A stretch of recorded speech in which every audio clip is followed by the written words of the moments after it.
नवरात्रि में शुभ होता है इन 5 चीज़ों को घर लाना, बनी रहती है माता रानी की कृपा, कभी नहीं होती पैसों की कमी। नवरात्रि के पावन मौके पर कुछ खास चीज़ें घर लाना बहुत शुभ माना गया है। धार्मिक मान्यताओं के अनुसार इन चीज़ों को घर लाने से माता रानी की कृपा बनी रहती है और कभी भी धन धान्य की कमी नहीं होती। हिंदू धर्म में शारदीय नवरात्रि के पर्व का विशेष महत्व है। 9 दिनों तक चलने वाला ये पावन त्योहार माँ दुर्गा को समर्पित है। इन दिनों देवी दुर्गा के 9 स्वरूपों की पूजा की जाती है। कहते हैं कि इन दिनों जो भी भक्त माता रानी से सच्चे दिल से कुछ भी मांगता है तो माँ अपने भक्तों की पुकार को खाली नहीं जाने देती। भक्त भी अपनी माँ के स्वागत में कोई कसर नहीं छोड़ना चाहते।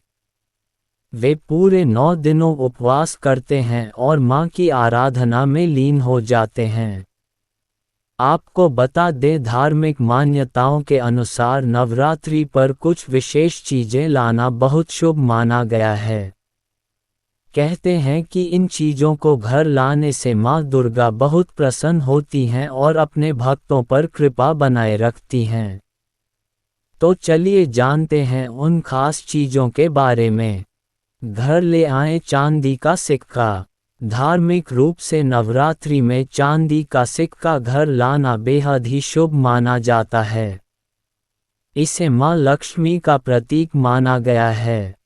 कहते हैं कि चांदी के सिक्के को लाकर उसे मंदिर में स्थापित कर पूजने से घर में बरकत बनी रहती है और पैसों की कमी नहीं होती। ऐसे में आप भी इस नवरात्रि चांदी का सिक्का अपने घर ला सकते हैं। हालांकि धार्मिक रूप से जिस सिक्के पर माँ लक्ष्मी और भगवान गणेश की तस्वीर बनी हो उसे ज़्यादा पवित्र माना जाता है।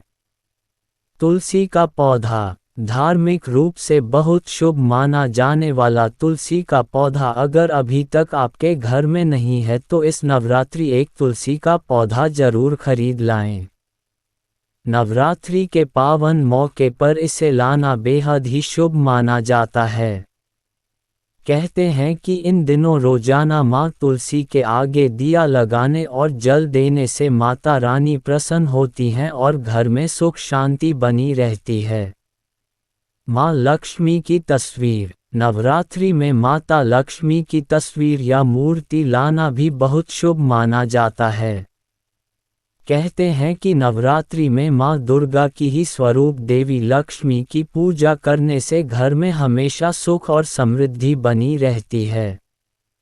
हालांकि मूर्ति या तस्वीर लाते समय ध्यान रखें कि माता लक्ष्मी बैठी हुई मुद्रा में हों। धार्मिक रूप से इसे ही शुभ बताया गया है। माता रानी के 16 श्रृंगार। नवरात्रि में माता रानी का 16 श्रृंगार करना बहुत ही शुभ माना जाता है। कहते हैं कि जो महिलाएं नवरात्रि में माँ दुर्गा को 16 श्रृंगार अर्पित करती हैं उन्हें अखंड सौभाग्य की प्राप्ति होती है। ऐसे में आपको नवरात्रि में जरूर माता रानी के लिए श्रृंगार का सामान लाना चाहिए। आप अपने घर में विरामन माता रानी की मूर्ति या तस्वीर का श्रृंगार भी कर सकती हैं। नवरात्रि में इसका बहुत महत्व बताया गया है। करें कलश की स्थापना। नवरात्रि के पहले दिन कलश की स्थापना करने का विशेष महत्व है। ऐसे में आप नवरात्रि में कलश जरूर खरीदें। आप अपनी सामर्थ्य अनुसार मिट्टी, पीतल, सोना या चांदी कैसा भी कलश खरीद सकते हैं। इस कलश में नारियल और आम के पत्ते लगाकर माता की चौकी पर स्थापित करें। कहते हैं कि ऐसा करने से भक्तों को माता रानी का विशेष आशीर्वाद प्राप्त होता है।